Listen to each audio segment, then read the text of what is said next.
tatu. Tatu yang mana kita tahu tatu ni dia akan gores bahagian kulit kita sehingga menimbulkan darah, membentuk sama ada bentuk binatang ke, bentuk persatuan dia ke.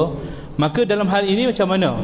Okey, kalau kita tahu tatu ni dia tidak akan, kulit tu tak akan kenai.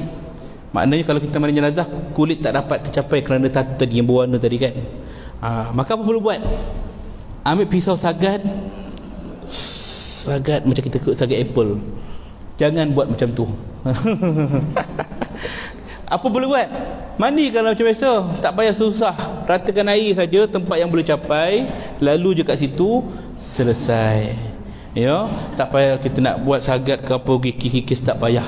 Kecuali kalau tatu yang kita boleh chewing gum percuma tu. Kan? Itu ya boleh kikis, tak ada masalah. Ya, tahu chewing gum bermusim kan. Dan juga sama juga kalau misalnya kata orang tu rambut berwarna, kita dah cuba hilangkan, warna dia tak hilang, warna merah, hijau, kuning, dah macam traffic light kan. Macam mana nak buat ni? Ambil mesin, potong rambut dia tu, botakkan dia. Jangan buat macam tu. Ya. Kita biarkan saja, ratakan air saja, selesai. Kalau kuku dia pakai apa benda tu? Q-tag kan. Macam mana nak buat? Kita patahkan kuku dia tu satu-satu. Jangan buat macam tu juga ya. Kikis pun jangan. Lalukan air saja. Perlu tak kita tayamum lepas tu? Ada juga timbul persoalan, perlu tayamum tak? Tak perlu. Kenapa kita nak buat dua kerja? Dah mandi lepas tu nak tayamum pula? Tak perlu. Kerana syaratnya dia boleh mandi, boleh kena air, cuma ada kawasan yang tak boleh terkena air. Kenapa? Kerana barang-barang luar tadi. Jadi tu bukan kita punya kemampuan. Jadi cukup sekadarnya lah. Termasuk dalam kes kalau badan dia besar. Orang badan besar dia berlipat. Poho dia je 18 lipat. Lipat kan. Takkan kita nak selak satu kan, nak cari kan. Susah. Jadi kawasan yang boleh capai saja. Termasuklah waktu kita nak istinja dia, kita nak mana kan, tak payah lalukan air. Termasuklah kalau jenazah tu jenazah reput, berbau, berulat, lalukan air saja ke atas badan mayat. Mana ulat yang jatuh, biarkan. Mana ulat yang ke atas badan, jangan kita nak kejar seko-seko, kutip kan, tak payah. Biarkan saja. Kemudian tak payahlah kita sabun dia, perahkan air sabun je ke atas, bilas. Kulit, rambut yang gugur pada badan mayat, kalau banyak kita ambil, kumpulkan, bersihkan, waktu kafan letak kat tepi mayat. Tapi kalau sikit, setakat selai 2 rambut, tak payahlah kejar tu rambut tu dah masuk lubang kan. Tak payah, biar je lah, wassalamu je lah kan. Okey, ada soalan? Ada? Ya tuan. Siapa lebih afdal uruskan jenazah? Pengurusan jenazah ke ahli keluarga? Baik, yang lebih afdal tentulah keluarga. Ya, itu pun sunnah Nabi. Ketika Abu Bakar bertanya pada Rasulullah, "Ya Rasulullah, bila engkau meninggal nanti siapa yang akan mandikan jenazah kau?" Kata Nabi, "Ahlul bait, ahli keluargaku." Maka kita pun ahli keluarga lah, sebab orang yang meninggal dunia kadang-kadang akan keluar ataupun ternampak aib dia. Maka untuk mengelakkan aib tu dibincangkan orang luar, maka ahli keluarga lah yang paling layak untuk menjaga aib. Ya, ahli keluarga tak akan cerita aib orang dia. Kan? Tadi mak aku mandi tadi, aku nampak mak aku macam ni. Tak ada, tak akan cerita. Tapi kalau orang luar, kau tahu tak, aku cerita kat kau je ni, jangan cerita kat orang lain tau. Janji ya. Dia pun cerita, tadi mayat tadi gini-gini. Kawan ni pula gatal mulut nak cerita kat orang lain. Last kali satu kampung tahu kan. Jadi benda ini patut disarankan biarlah ahli keluarga yang paling berhak. Wallahu a'lam. Ya, tapi kalau sekata ahli keluarga tak tahu, dia boleh serahkan pada badan pengurusan jenazah. Okey, soalan lain? Baik, sekarang ni kita nak buat praktikal. Okey, bang-bang ada? Boleh ambil Okey, sekarang ni mandi kafan. Kita akan buat praktikal kat sini. Siapa yang nak jadi model dia? Ada nak jadi model, volunteer? Mari. Empat perkara yang aku dapat tadi: panjang umur, pengalaman, pergi. InsyaAllah keinsafan, selfie. Cepat, siapa nak? InsyaAllah. Bang. Okey, mari, insyaAllah. Betul ni bang, bukan kena sogok ke, kena paksa ke, bukan Relatif Okey, insya-Allah ya. Baik. Jangan risau, tak ada guna air ya. Baik. Kemudian sekarang ni sebelum kita nak mandikan jenazah, kita kena sediakan kain kafan dulu. Tu biasa. Sebelum kita nak mandi, kita kena tahu pakaian apa kita nak pakai lepas ni. Nak kena gosok tudung dulu ke, baju kurung dulu ke. So, gosok siap-siap. Letaklah kat kursi ke, kat bucu katil ke. Yang penting dah siap. Jangan dah siap mandi, baru berkemban, time tu nak gosok. Tak kena kan. Baik. Boleh alihkan ni, kita letak tengah. Okey. Buat kat tepi ni.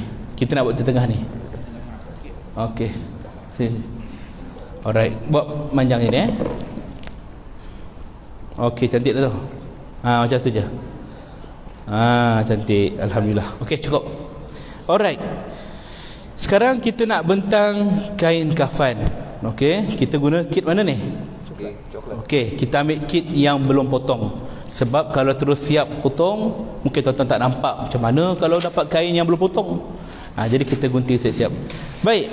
Dalam kit coklat yang belum potong ni, kami sediakan 13 meter kain. 13 meter kain putih bidang 60. Okey.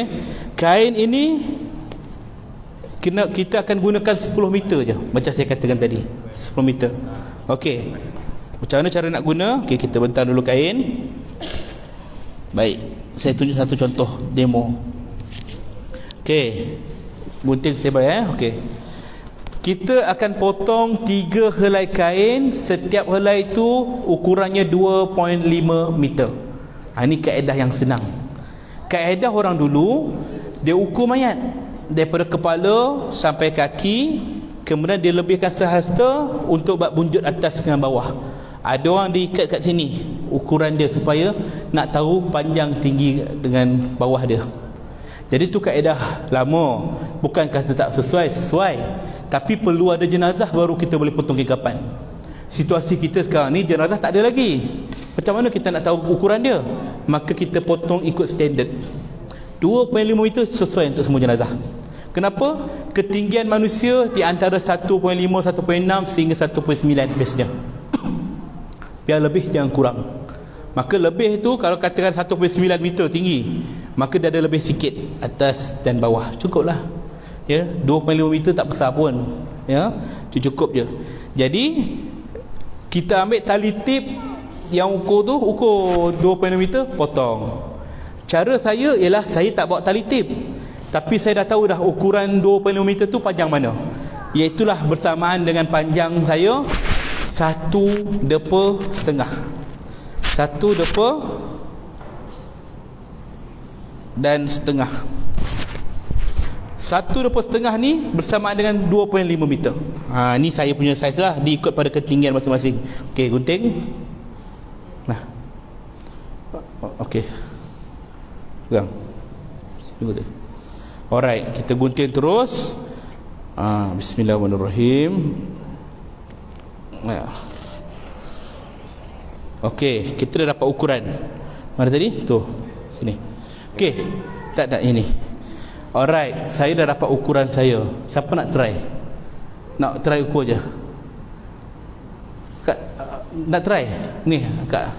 Macam nak berdiri, nak try? Oh kan, just buat duduk je.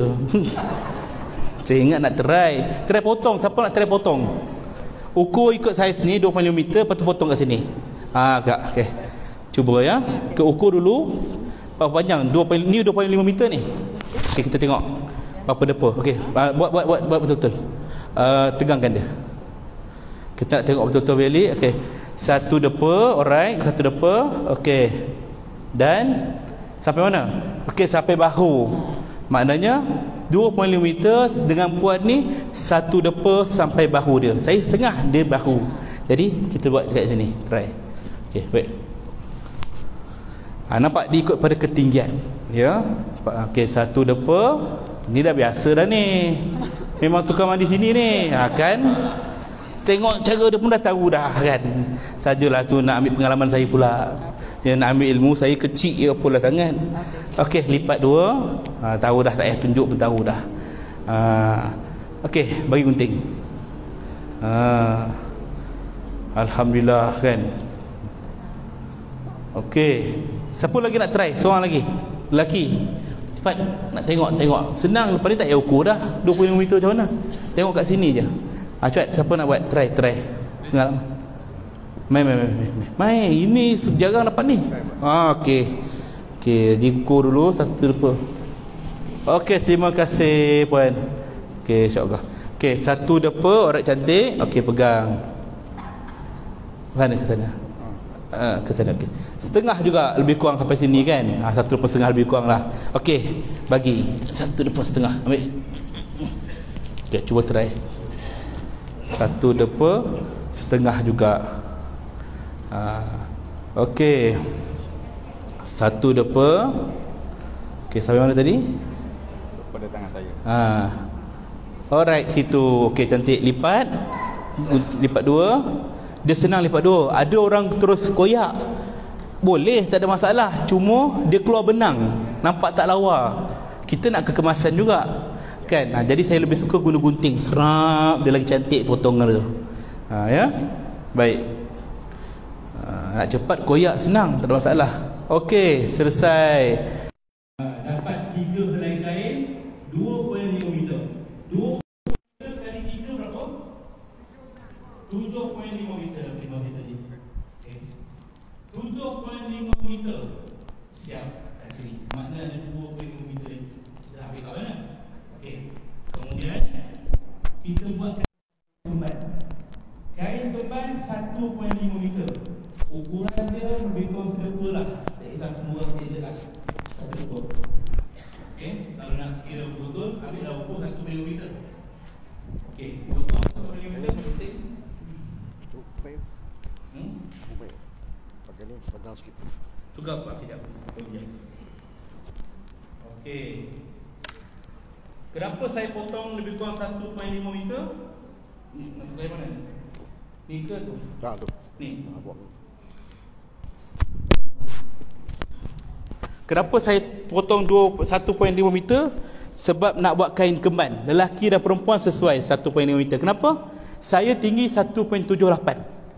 Jadi kalau 1.5 meter ni saya tegakkan, nampak paras dia. Dia dah meliputi hampir keseluruhan badan saya. Kita nak tutup di antara dada sehingga kaki. Okey lah ni, kalau perempuan dah tutup dah aurat dia. Kemban. Waktu bila nak guna kemban ni? Lepas mandi, sebelum nak kapan, tutup aurat dia dulu. Ni. So 7.5 campur 1.5 berapa? 9 meter. 1 meter lagi. Dia tak banyak kain, sikit je. 1 meter lagi, saya buat anggaran lebih kurang dalam setengah depa saya lah. Ataupun kurang sikit. Lebih kurang 1 meter. Okey. Kita potong 1 meter ni. Okey, potong. Putih. 1 meter. Okey, untuk apa? Ini untuk kain tudung ataupun kain serban.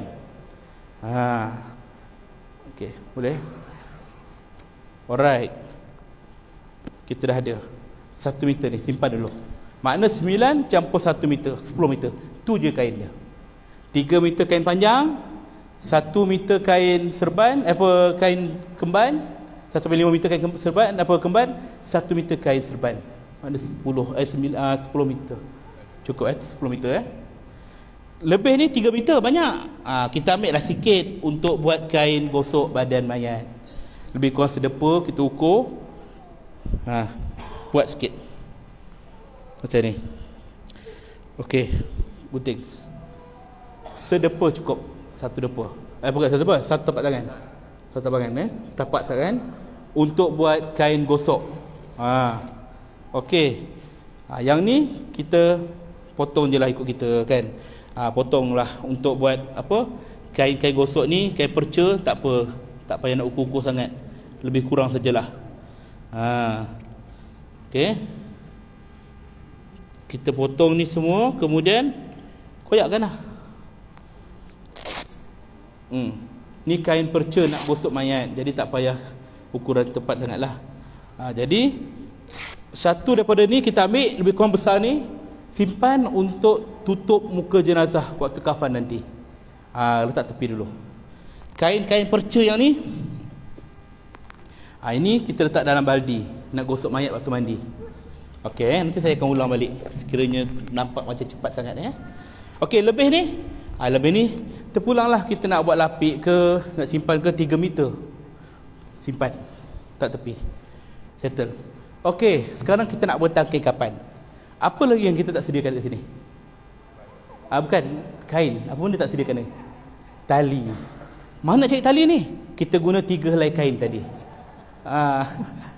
Okey. 3 helai kain ni tadi. Okey, tak jatuh contoh. Kain ni yang panjang ni. Okey, sorry. Kita ambil bucu sebelah saja. Bukan dua belah. Sebelah saja yang terbuka, bucu yang panjang lebih kurang 2 jari. Ukur. Okey, gunting. 2 jari. Okey, tarik. Tarik je. Tanpa rasa bersalah. Tarik je. Dah siap sehelai. Sebelah je kita buat, jangan dua-dua belah. Okey, kain yang kedua. Kita ambil, okey, kita try. Kita minta Datuk je. Tok boleh potong tali je, Tok. Baru nampak macam perasmian.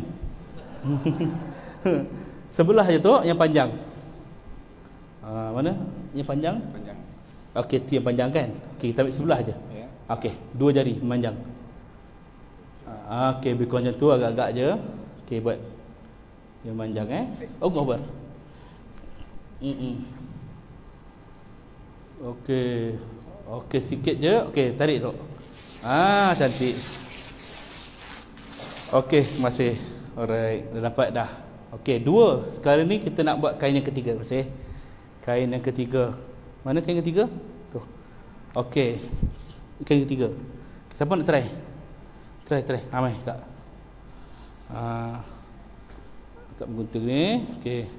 Tengok yang panjang mana. Okey, ambil. Ambil sebelah saja. Potong. Jangan dua-dua, sebelah. Satu je. Okey. Tarik. Yang tu saya gunting. Tarik. Oh, dia dah biasa dah ni. Nak kerja nak goyah ke? Pelapis. Bagus, alhamdulillah. Okey. Berapa lahi tali yang kita perlukan ni untuk ikat mayat? 5 ke? Betul 5 bukan 7. Kalau yang sebetulnya betul dah 5. Tapi kalau dalam cerita Melayu kita, sinetron 7. Kenapa? Dia buat 1 kat sini, 2 kat tekak, 3 kat tangan, 4 kat pinggang, 5 kat lutut, 6 kat buku lali, 7 kat ujung. Macam pocong lah nampak. Masalahnya siapa suruh ikat tekak ni? Tekak tak perlu, buku lali tak perlu. Ada 5 je. Kepala, tangan, pinggang, lutut, hujung kaki. So kita ada 3 helai. Ambil 2 daripada 3 ni, 2 helai saja. Okey, 2 helai saja untuk kita buat tali atas dan bawah. Tak perlu panjang, sehasta lebih kurang. Okey, tali ni panjang, kita ambil setengah je. Okey, dapat 2 helai. Okey, 2 helai ni yang pendek kita akan untuk atas dan bawah. Okey, siapa nak tolong bentangkan kapan? Mai. Abang, Uji boleh Uji? Lagi seorang sini. 2 orang sebelum lelaki. Seorang lagi, mai. Okey bang, okey. Ni pengalaman ni. Okey, ni dulu kita bentangkan apa tali dulu. Okey, ni tali yang ni, yang pendek dulu, atas dengan bawah. Kita buat kepala kat sini. Kepala kat sini, kaki situ. Okey. Yang ni tengah-tengah dia. Okey. Okey, itu pinggang tangan dia, pinggang dan ni lutut. Okey, lebih kurang saja 5 utas tali. Kepala kita buat kat sini nanti. Okey, kita bentang kain pertama dulu. Okey, ada tips dia tambahan. Okey, buka dulu. Tips dia ialah kawasan kepala kat sini. Kat sini. Jadi tali yang kita gunting tadi, nak koyakkan tadi, dia ada keluar benang-benang. Keluar benang-benang macam ni, nampak? Jadi kita letakkan di sebelah kiri. Buka je. Kita bentangkan yang koyak tadi tu sebelah kiri. Ni tips sajalah, nampak kemas. Kenapa? Kerana yang kiri ni dia akan duduk belah dalam. Yang tak potong belah luar kanan. Jadi tak nampaklah benang tadi. Tu tips dia. Okey. Ni kaedah yang pertama. Saya kata 4 kaedah yang basic. Okey, kaedah yang kedua. Oh, dia pun nak tolong. Nak. Kita tengok sama tak kain tadi yang saya potong, yang akak ni potong, yang Haji tadi potong. Nampak? lebih kurang sahaja, tak jauh pun beza dia. Nampak? 2. Okey, cantik dah. Dan yang ketiga, tak payah kita letak setiap lapisan ni serbuk cenana kau baru, tak payah. Sebab kalau letak setiap lapisan, bila akhir nanti kita nak siram air mawar ke apa, warna tu akan naik. Nampak tompok-tompok warna kuning sini, nampak macam tak comel lah. Biar belah dalam. Ya. Baik, 3 helai. Okey, terima kasih Tuan Haji. Okey, terima kasih bang. Okey, 3 helai ini kaedah basic. Maksudnya ialah tak payah baju ke kapas ke, tak payah. Nak tabur cenana ke warus tu silakan. Sekiranya kita lupa macam mana nak kain kapan, buat macam ni je, 3 helai. Ini yang disunahkan oleh Nabi SAW. Rasulullah dikafankan dengan 3 helai kain saja, tanpa jubah, tanpa serban. Cuma bezanya Rasulullah sendiri dah pakai jubah. Dia dimandikan tanpa baju ataupun jubahnya dibuka. Itu hanya untuk Rasulullah saja. Ya. Maka kalau kita dah tak tahu nak buat apa, kita mandi jenazah, ratakan air seluruh badan, lap, ambil kain kemban tu tutup badan dia, bawa kat sini, terus tutup macam biasa, kiri kanan, selesai. Itu yang paling simple. Ni dia. Okey. Baik, 2 orang yang lain. Mai. Akak lah pula, belah-belah akak ni. Mai, 2 orang. Kaedah yang kedua saya nak tunjuk. Tolong bentang kain kapannya, bukan tolong baring, tak ada. Tolong bentang je. Mai. Mai. Oh, dia ambil pelapis je. Atas lapisan tak ada ke? Seorang lagi. Mari sini. Baik. Kaedah yang kedua, sekiranya badan dia besar. Okey, ambil akak ujung. Okey, ambil kain selai ni. Ambil kain yang pertama ni, letak tepi dulu. Tak ada. Bawa keluar. Tak tepi dulu. Okey, lagi tepi. Lagi. Okey. Kain yang kedua ni ambil. Okey, kain kedua ni kita akan buat kaedah bersilang. Macam mana kaedah dia? Kain yang pertama yang bawah sekali, dia lebih ke kanan. Kain yang kedua ni lebih ke kiri. Okey, setengah macam tu. Setengah. Okey, cantik. Okey. Kain yang ketiga, ambil. Kain yang ketiga kita letakkan di tengah-tengah kain kapan tu. Tengah-tengah dia. Okey, cantik, alhamdulillah. Okey, kemudian kita letak kapas, kawarus. Macam mana kaedah dia? Jenazah tu, okey, terima kasih. Jenazah tu kita letak kat sini. Jenazah tu dah ada kapas, dah ada kain kemban. Badan dia besar, kain kemban dah ada. Kemudian biasanya kita letak kapas atas badan dia. Okey, dah tutup aurat dia. Kain pertama ni nak tutup, dia akan terbuka bahagian dada dia. Kerana badan dia besar, tangan dia pula kembang. Jadi dia akan buka bahagian dada. Maka tak jadi masalah kerana dalam dah ada kapas, dah ada kain kemban. Kain yang kedua dia lebih belah kiri. Dia akan cover belah atas tapi belah sini pula terbuka. Tak apa, dalam dah ada kemban, kapas, kain pertama tadi. Kain yang ketiga dia lebih belah kanan. Dia akan cover belah kanan ni, tutup belah kiri ni tak rapat pula. Tapi dalam dah ada 2 helai kain, dah ada kapas, dah ada kemban. Maka cukuplah tutup aurat. Ini kaedah dia. Okey, untuk badan besar. Kaedah ketiga, mai 2 orang lelaki. Mai. Mam, boleh. Sini. Tolong angkat kain kapan dia, bukan jadi. Okey, boleh. Alright.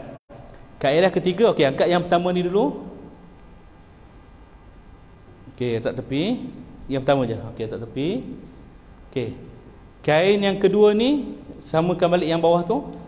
Okey, ini kaedah untuk orang yang ada penyakit berjangkit ataupun jenazah yang berdarah, bleeding, accident dan sebagainya. Kita letakkan tambahan plastik di atas lapisan kedua, bentangkan plastik di atasnya. Okey, nanti saya terangkan macam mana dapat plastik ni.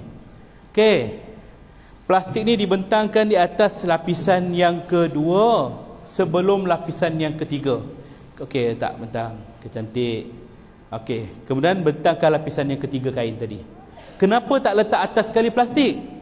Kerana kalau kita letak atas sekali, badan mayat yang baru lepas mandi, kita masih bang, badan mayat baru lepas mandi, dia masih lembab-lembab basah. Bila dia lembab basah, dia melekat plastik tu, maka mudah terkoyak.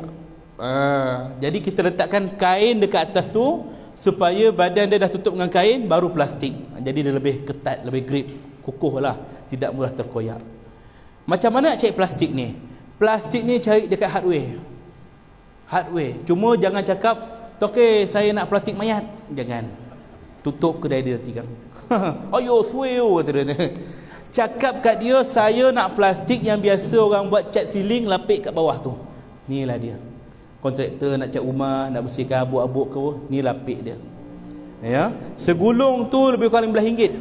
4 body mayat boleh pakai. Ataupun kalau pening kepala sangat, plastik shell out. Ni dia. Kan shell out kan dia bentang kat meja tu kan. Lepas tu dia lambat kan nak makan lah kau. Pinggan tak ada. Tak ada macam ni cara kita makan. Saya pun kadang-kadang pelik kan. Tapi itulah cara dia makan kan. Bentang plastik, lambatkan lauk tu, makan datang kat meja tu kan. Inilah plastik dia. Jangan terbayang-bayang pula saya makan nanti. Ini dia. Plastik ni pula nak bentang ikut pada keadaan mayat. Kalau dia postmortem dua bahagian je. Dekat kepala, dekat dada. Maka plastik kita bentang di antara ujung kepala sampai pinggang, cukup. Tak payah kaki. Sekiranya dia ada bedridden, backsole kat belakang ni, melecet punggung dia, maka kita bentang plastik daripada pinggang sampai lutut, cukup. Sekiranya dia luka kaki dia, kencing manis ke apa ke penyakit dia, maka daripada lutut sampai kaki plastik, cukup. Sekiranya penyakit berjangkit HIV, AIDS, TB dan lain-lain, maka kita bentang full macam ni. Accident, bentang full macam ni. COVID, full macam ni. Tengok pada keadaan mayat. Jadi tukang mandi tu kena teliti. Mana kawasan darah banyak ke apa ke, dia kena alert bahagian tu. Okey? Ini kaedah yang ketiga. Ada pertanyaan? Okey? Baik. Kaedah yang keempat. Okey, ini saya akan tunjukkan. Okey, kaedah yang keempat ini, okey, plastik boleh lipat. Kain yang ketiga kita akan gunakan untuk buat baju. Ini sesuai untuk lelaki dan perempuan. Yang saya katakan boleh jadi sampai 11 lapisan kain. Macam mana? Lipatkan dua kain ni. Lipatkan kain ni dua, samakan sampai bawah. Okey. Kurang macam tu. Okey, kemudian dah lipat dua, lipat lagi dua ke dalam. Dapat bucu dia ni, kita guntingkan bucu dia. Okey. Guntingkan bucu dia ni, tak kisahlah bentuk U ke, bentuk V ke, ikutlah kita punya kreatif. Okey, macam ni, mini love. Kan? Kemudian kita buka. Kecil je, mana muat kepala. Tak apa, kita buat collar dia. Gunting bahagian depan ataupun belakang, tak kisahlah, sama je kan. Buat collar macam ni. Tak muat lagi? Tak muat lagi, tak apa, kita koyak je lah sampai kepala dia muat masuk. Dah siap. Ni je baju Melayu Johor kan. Ni lah kerupa dia kan, simple. Tak payahlah nak buat baju lengan ke, renda-renda tali ke, tak payah. Macam ni aja, simple. Okey, kemudian kita akan bentangkan kapas.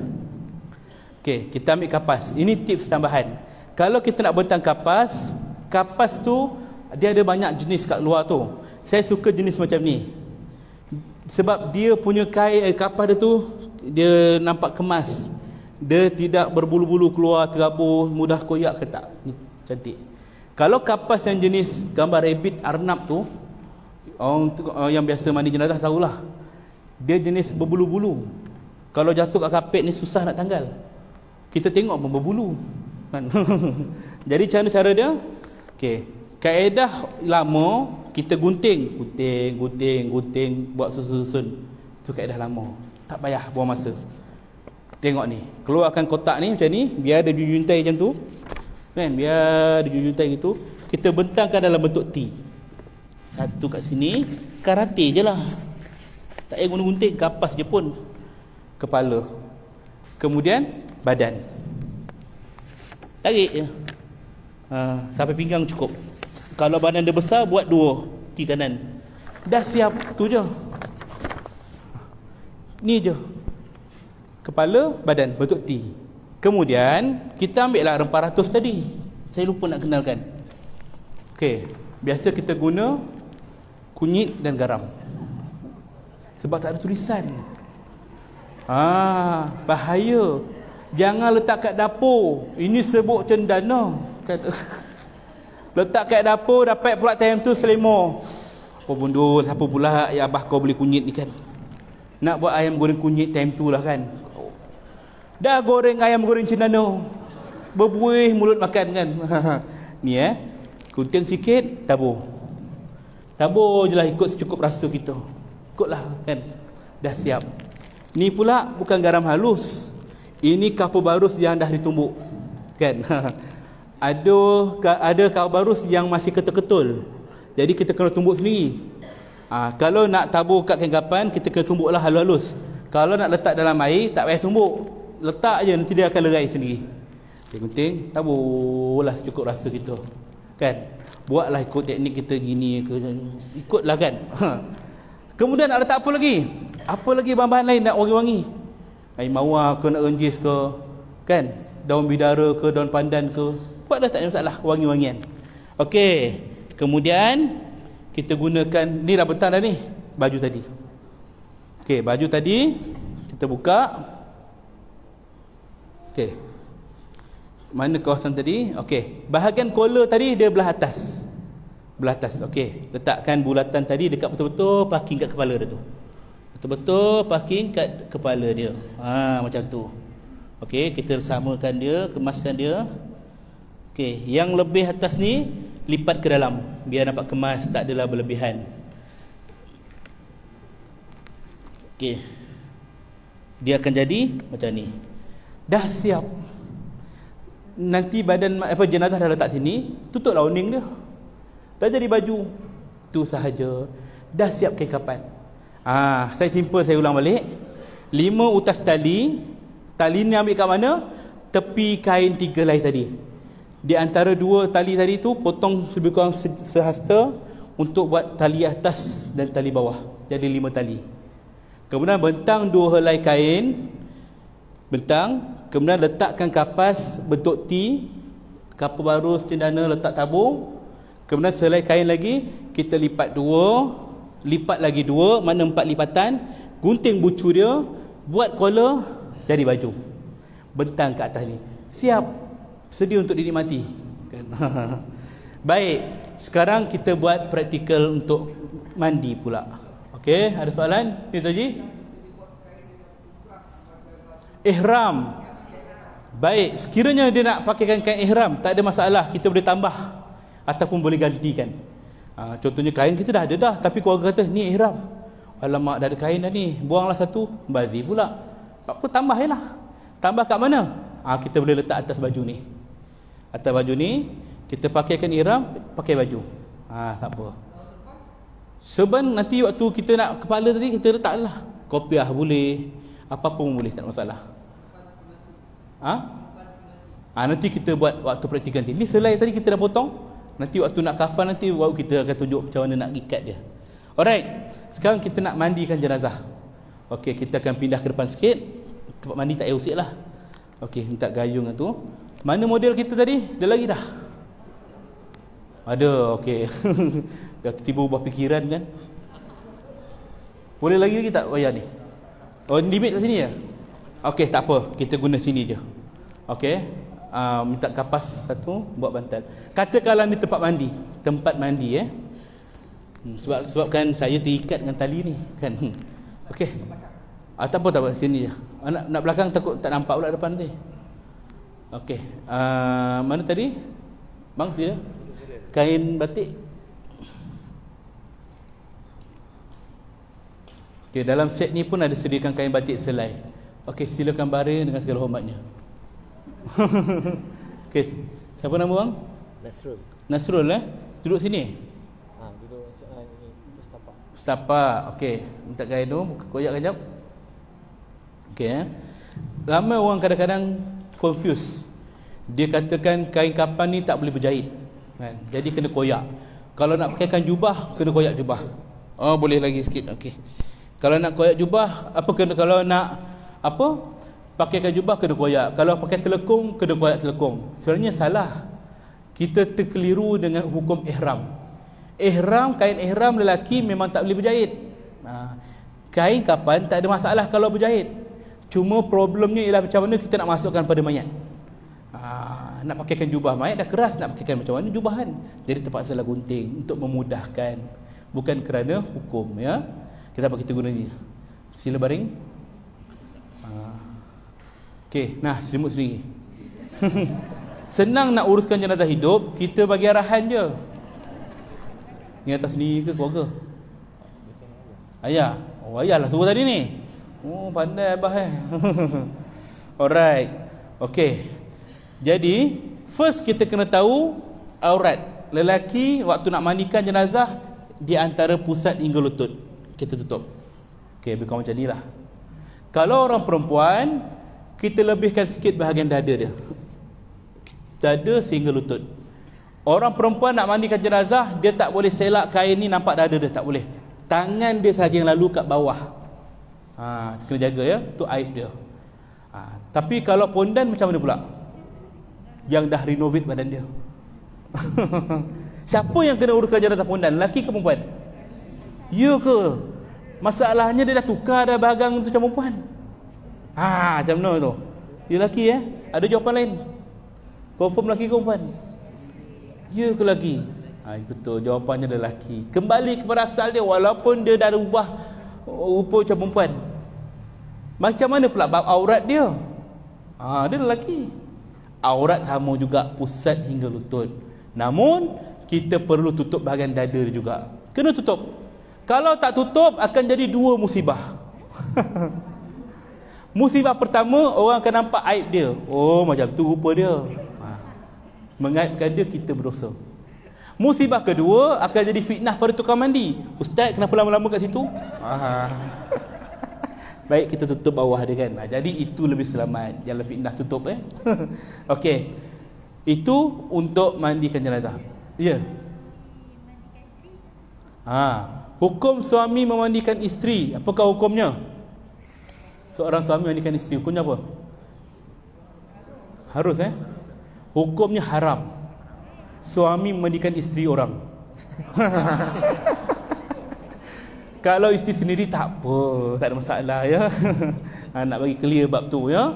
Sebab di zaman Rasulullah dalam keadaan sakit 3 hari sebelum kewafatan Nabi, Nabi sakit sangat. Kemudian Siti Aisyah tengok Rasulullah sakit, dia saja nak ajak bergurau. Dia kata, wahai suamiku, kalau aku mati kan, mesti abang akan kahwin lain. Nampak tak? Soalan tu bukan kita je kena tanya, abang. Rasulullah pun kena tanya. Abang, kalau saya mati mesti abang kahwin lain kan? Tu biasa, tu soalan dia kan. Nabi pun pernah kena tanya. Nabi tahu Siti Aisyah nak bergurau. Lalu Rasulullah pun tunjuk bahawa Nabi lagi cemburu daripada Aisyah. Tidak, Aisyah, kalaulah kau yang mati dulu, aku yang akan mandikan jenazah kau. Kata Nabi. Maknanya Nabi nak mandikan jenazah Aisyah kerana Nabi cemburu orang lain nak mandikan. Maka di situ juga jadi hukum bahawa suami boleh mandikan jenazah isterinya. Tapi bersyarat. Macam mana syarat dia? Katakanlah isteri meninggal, suami boleh mandikan bersama dengan anak-anak dia, keluarga dia. Tak bolehlah time tu ada JK Marhaban, JK Muslimat, JK Dapur. Time tu ramai macam makcik lain, dia seorang tengah tu kan.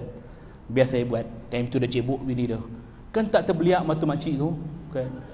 Jadi kalau nak buat dengan anak-anak dia, kalau tak boleh nak buat, okey, biar muslimat saja yang buat. Lelaki tunggu luar dulu. Masa nak siram menahi, panggil masuk. Begitu juga kalau orang lelaki nak mandikan isteri dia, isteri nak mandikan suami, pun macam tu juga. Kalau dengan anak tak apa. Tapi kalau time tu lah ada Tok Imam, Tok Bilal, pengusir, JK, apa semua ramai, dia tercengah tu.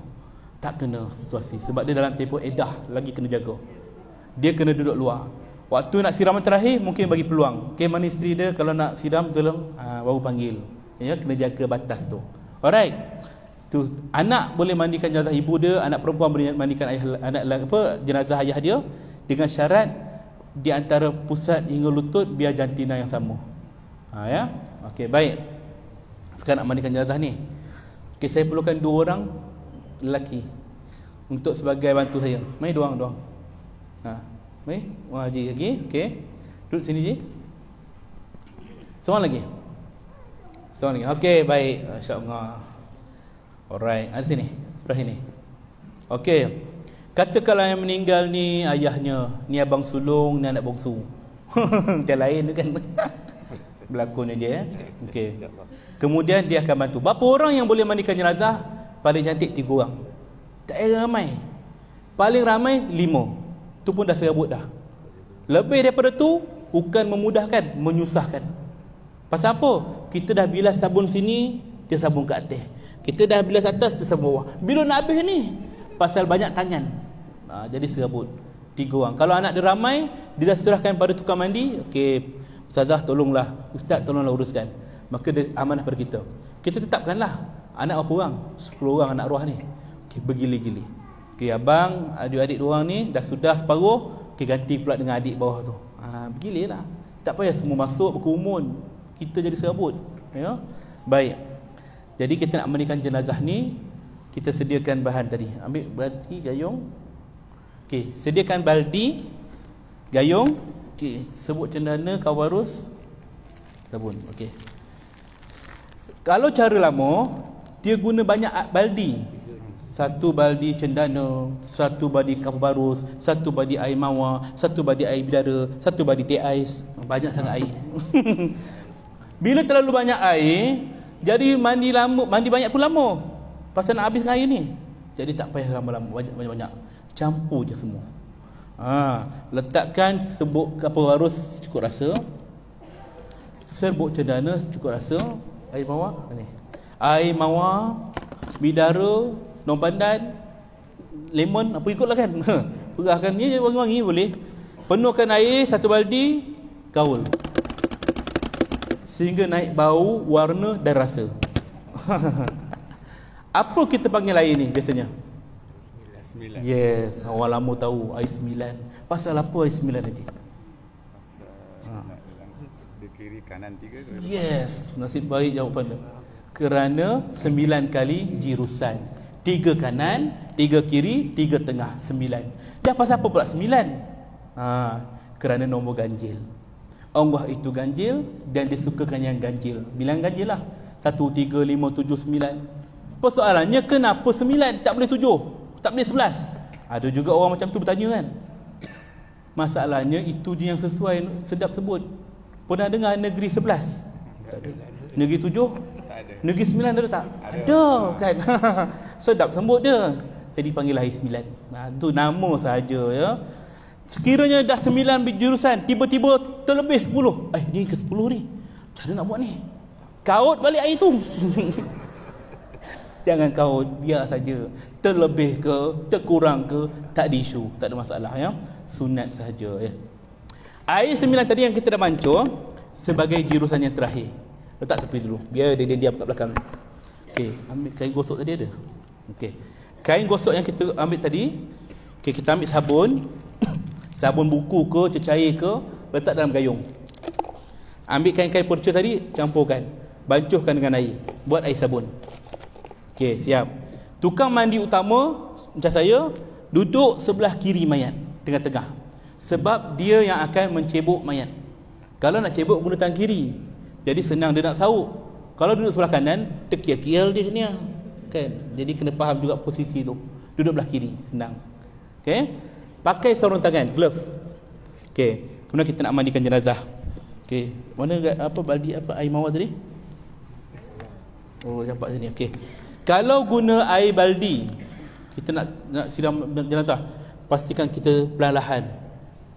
Jangan kita buat macam kita mandi dalam bilik air. Kebush. Jangan. Ya. Tapi kalau kita guna pipe, katakanlah ni pipe, jangan terlaju, jangan terlalu perlahan. Cuba buka je. Pusing, buat pusing je. Bau buka. Dia buat laju. Sakit badan mayat, laju sangat. Cuba buka je, sederhana je. Perlahan pula menitik air tu, sakit hati kita. Lambat sangat.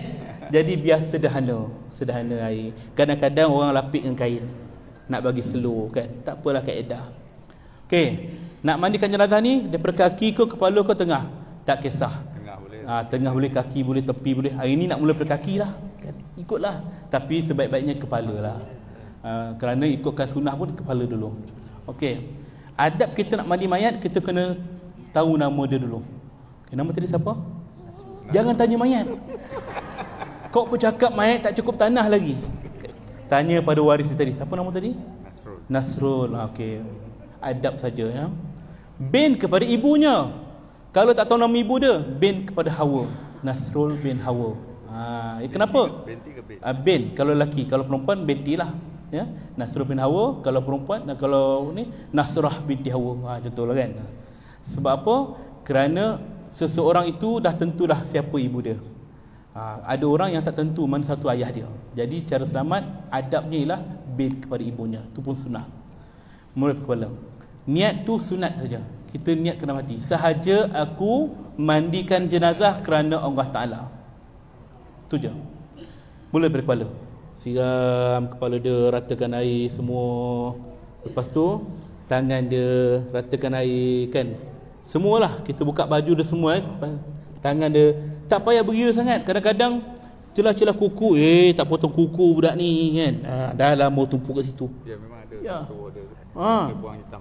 Dia buang hitam tu untuk kekemasan. Tapi kita lalukan air je. Tak payah kita ambil. Tak boleh, tak ada masalah. Ambil lidi, tak payah buang masa. Kita lalukan air je. Okey, lalukan air sampailah bawah. Okey, barulah kita bagi kain, air sabun, perlahan gosoknya. Jangan kasar-kasar kata. Pesan kat waris tu kan. Okey, kita menggosok lah, gosok. Sementara dia tengah sabun-sabun, tukang mandi tadi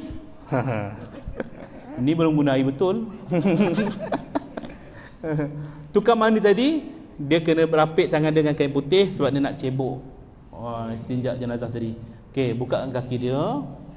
Jangan risau bang, tak buat betul-betul. Don't try this at home ya. Ambil pipe tadi, kita pun selak sedikit untuk istinja dia. Basuh. Tekan sikit belah kiri perut dia. Belah kiri perut sebab inilah kawasan najis. Kita buat tekan ni tujuannya untuk menekan bahagian tubuh. Kotnya ada najis ujung-ujung tu. Bukannya nak keluarkan isi perut dia. Ada orang dia buat macam roti canai. Ciknya roti canai. Banyak lagi tu. Siapa kan. Seksa mayat kan. Jangan itu. Ada yang bangunkan, boleh nak. Boleh bangunkan. Baringkan sikit tak apa. Sekadar sikit je. Untuk bagi tekanan. Jangan dudukkan. Sakit mayat tu. Jangan dudukkan dia. Sikit saja supaya nak keluarkan najis yang ada. Bukan nak keluarkan isi perut dia. Ada orang kata nak kena kosongkan perut dia. Tak habis benda tu. Buang masa. Jadi kita najis tu kita buang sehingga kita tengok kain ni bersih. Okey, ada najis ni. Tak payah buang kain ni. Bersihkan je. Guna kain yang sama, ambil sabun, bersih lagi. Korek lagi semua sampailah nampak tak ada najis. Boleh tak tukang mandi tengok aurat orang? Soalan yang saya tukar, boleh tak Tok Mudim yang sunatkan orang tengok aurat orang? Boleh. Boleh Boleh. Aurat macam mana? Salah. Salah potong. Hukumnya haram Tok Mudim tengok aurat orang sesuka hati. Kau dah sunat ke belum tengok? Haram lah. Tapi time sunat kena tengok lah. Kau tidak berangkat ke HKL kan? Jadi maksud kat sini, ada keperluan boleh, harus. Begitu juga mandikan jenazah. Ada keperluan harus, boleh tengok. Ada najis lagi tak nak tengok kejap? Oh, ada sikit lagi, harus. Datang orang lain, mana nak tengok jap? Oh, tu haram. Maknanya tak ada kena-mengena tiba-tiba nak tengok, haram. Okey, kena faham kat situ. Jangan sesuka hati nak tengok aurat orang ya. Baik, confirm tak ada, selesai. Sekiranya najis tak ada, dia keluar. Tak hati banyak je najis ni kan. Lakukan dalam 5 minit, 10 minit tak henti, ambil kapas, gumpal, sumbat kat bahagian tubuh dia tu. Sumbat banyak-banyak pun tak apa. Sumbat, bersihkan bahagian luar dia tu, selesai, tutup. Tak payah buang masa kat situ. Alright? Bahagian depan, belakang, kalau orang perempuan dia tahulah meruang macam mana cara nak bersihkan. Okey, selesai. Kita pun bilas balik air sabun tadi. Ya. Darah. Kalau mulut dia keluar darah, okey, waktu bila kita nak bersihkan? Waktu posisi mengiring tadi.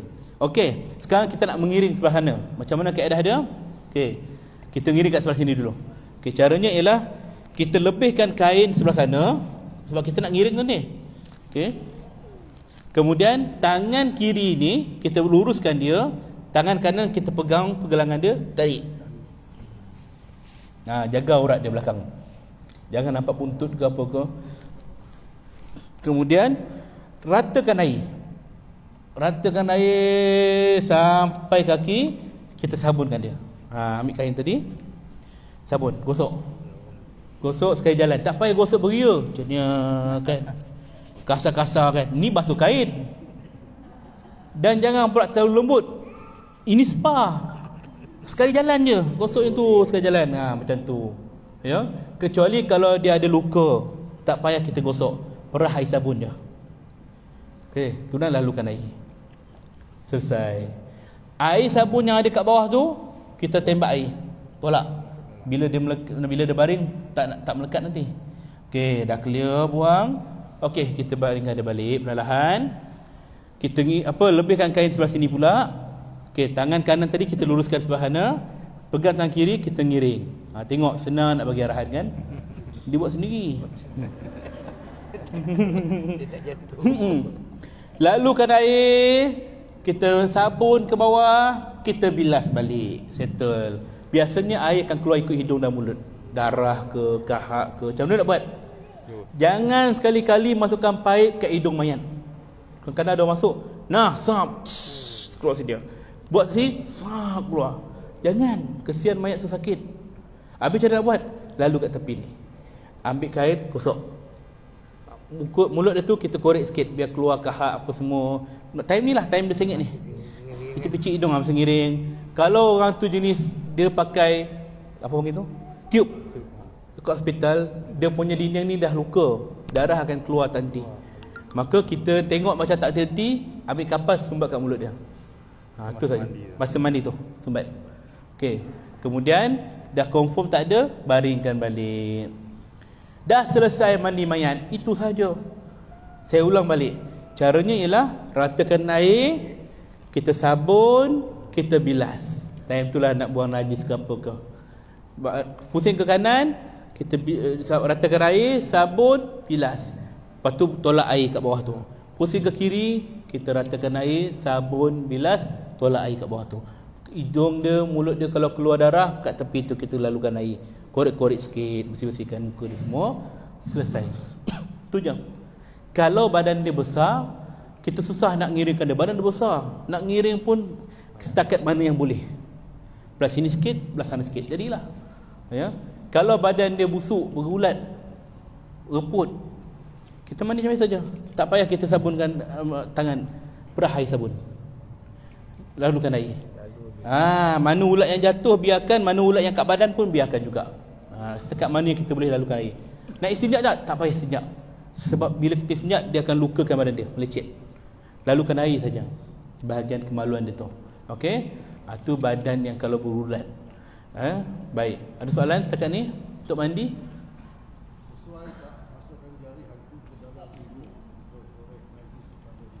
Masukkan jari hantu ke tubuh untuk keluarkan najis.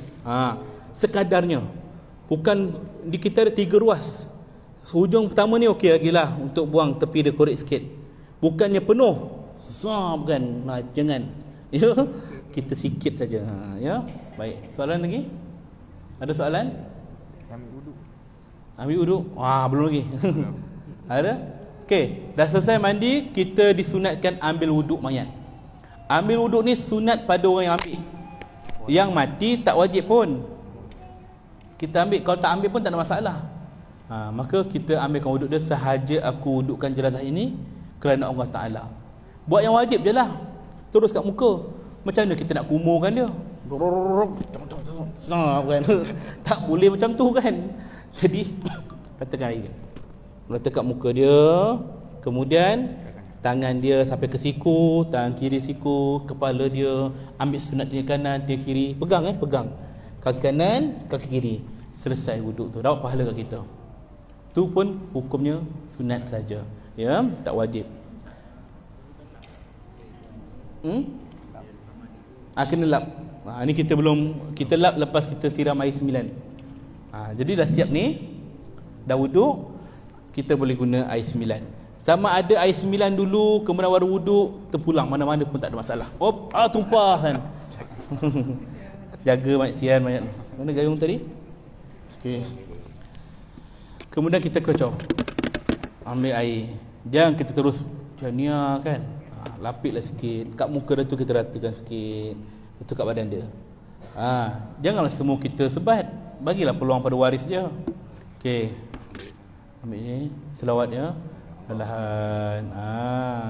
Kemudian okey. Buat je. Ambil macam tu sampailah habis kan. Kita buat sampai okey, bagi peluang pada anak-anak dia, isteri dia mana, okey, bagi peluang. Sampailah habis. Kita tak kisahlah lebih daripada 9 ke kurang ke, tak ada isu. Okey, sekiranya kita nampak ada kesan-kesan sedap-sedap, abu-abu, kau barus yang tak hancur, kita boleh bilas dengan air lain. Kalau nak buat lah, tak ada masalah. Kalau biarkan pun tak ada masalah. Okey.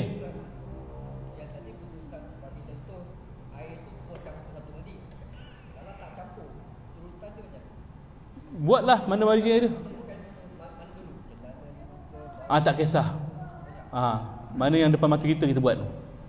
Apa ni? Air apa ni? Cendana. Cendana dulu. Ni air mawar pula. Ni pula kau barus. Sampailah habis. Kan lama masa dia tu kan.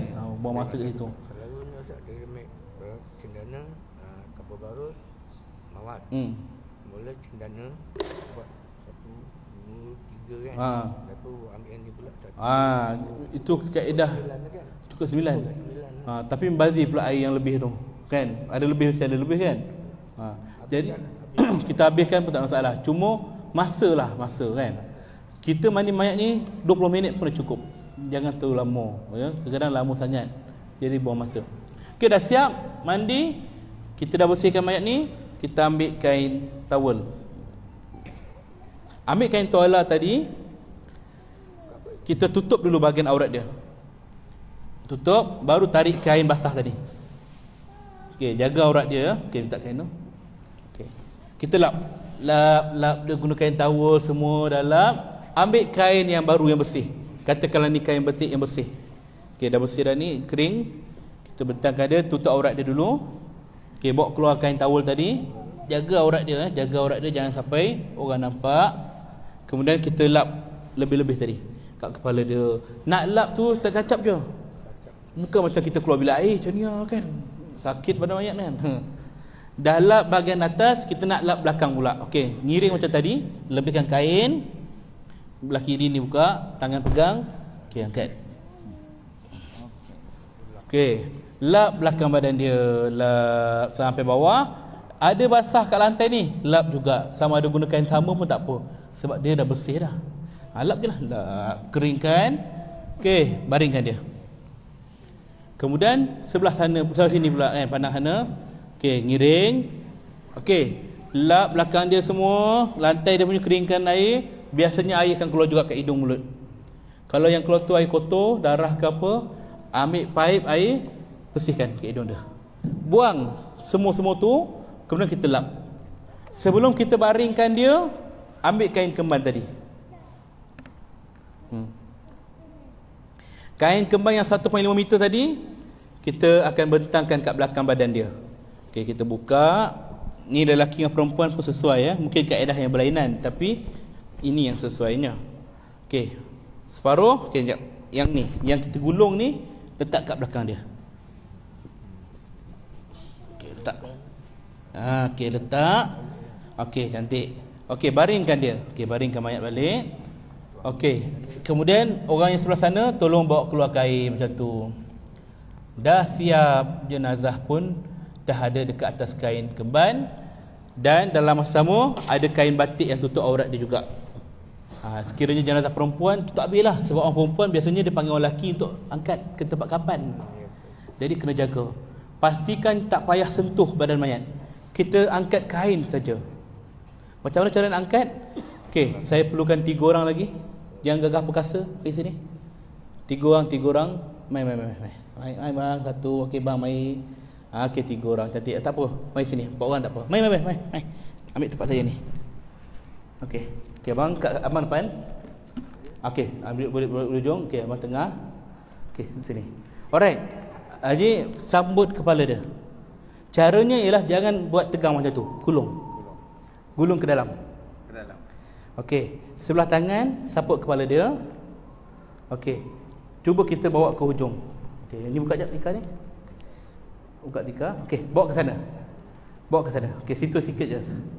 Okey, saput kepala dia. Okey, saya nak tunjukkan gambaran macam mana kita nak letak atas kain kapan. Okey. Angkat balik, 1, 2, up. Angkat terus kepada lubang tadi. Okey. Letak. Okey, cantik macam tu. Alright.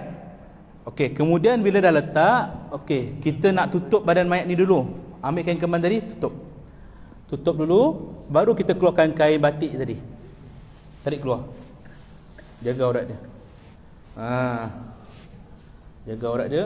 Dia tak akan nampak aurat dia macam tu. Okey, terima kasih ya. Baik. Sekiranya apa nama jenazah perempuan, kadang-kadang dia nak pakaikan cawat ke. Okey, terima kasih je. Perempuan nak pakaikan cawat ke apa ke, mungkin waktu kemban tu dia boleh pakaikan. Kiranya tak pakai pun tak apa. Jaga aurat dia. Okey. Bila kita nak alihkan nak keluarkan kain batik tadi, ni kain batik tak keluar lagi kan? Dah keluar dah. Dah keluar tadi. Pastikan orang yang lelaki keluar dulu, kalau perempuan. Keluar dulu. Baru kita keluarkan kain tadi. Takut tersikap aurat dia. Pastikan tutup rapat. Okey, semua dah keluar, tutup pintu. Baru kita buka. Okey. Dan jenazah ini pula, kalau kita nak buat style macam saya tadi, angkat kain, letak kat sini. Kita angkat kain tu, insya-Allah boleh tahan badan mayat. Walaupun beratnya 200 kilo, kain ni boleh. Dengan syarat dekat. Tempat mandi, tempat kafan sebelah-sebelah. Bukannya mandi kat luar nak kafan kat dalam. Jangan. Tengah jalan dah bocor, prap koyak kan. Ya, kena jaga situ ya. Kalau badan besar, tampung sikitlah badan dia. Sekejap boleh ya. Dan selalunya saya bagi nasihat pada mana-mana tempat yang baru nak buat tempat mandi, lebih senang buat memanjang. Tempat mandi, tempat kafan. Sebab senang kita terus angkat. Kalau buat sebelah-sebelah, permanent pula, dia susah nak alih. Memerlukan tenaga, nak pula ruang kecil. Jadi orang yang tertengah ni macam mana dia nak alihkan kat belakang kain kapan ni? Jadi susah nak mengangkat, tinggi melompat pula atas kain kapan. Jadi kalau memanjang tadi, kiri kanan terus letak sini. Mudah. Okey. Baik. Kita dah kembankan jenazah. Okey, letak selit je kiri dan kanan. Alright. Kemudian ambil kapas. Kapas ni kita buka, terus bentangkan dekat atas badan dia. Tutup je tu. Buat lagi.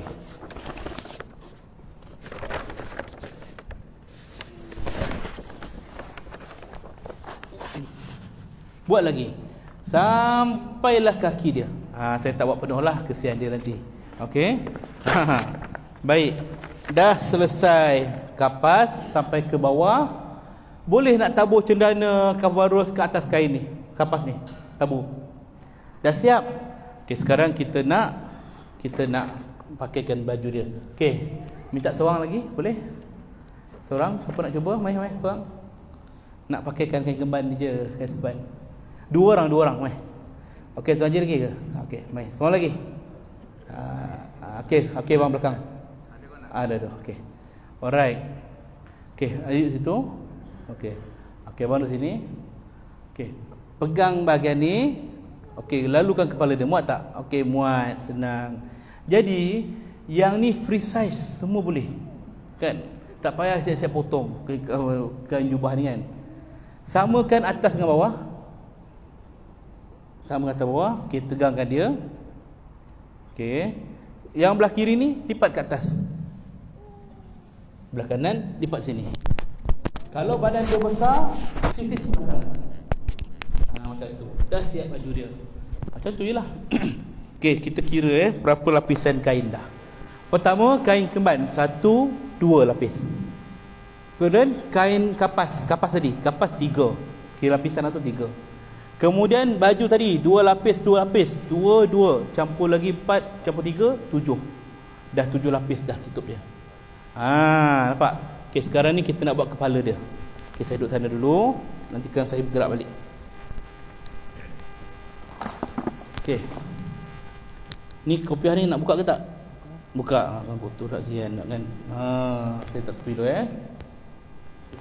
Okey, buka kepala jap. Okey, tak apa. Kita buat macam mana? Ni tutup macam ni. Tak apa, yang mana belakang tak nampak boleh berdiri tengok. Tutup macam ni. Okey. Lelaki perempuan sama je. Tutup macam ni, kemudian lebih ni tutup ke dalam. Ikut mana yang boleh lah. Okey. Ambil kapas yang lain. Okey, rambut dia nampak lagi. Tak apa. Kita ambil kapas lain.